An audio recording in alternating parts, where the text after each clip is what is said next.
Hey guys, today we are going to discuss how to fix camera bug in Roblox Mobile.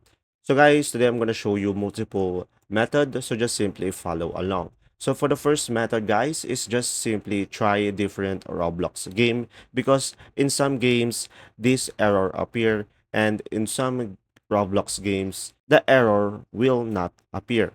So now guys, for the second method is just simply go to your Google Play Store. And from here, just search for Roblox. So for the second method, just make sure you are running the latest version of the Roblox. And from here, you should be able to see the update if you have. Instead of a play button, you should be able to see here update button. So now for the third method, just simply go to your settings on your device. And once you are on the settings, just go to apps. And from here, just simply find Roblox over here. And now once you find it, just tap on it. And from here, you should be able to see storage. And after that, just tap on clear cache. And after that, just simply tap on clear data and tap on OK. And from there, you should be able to fix the issue.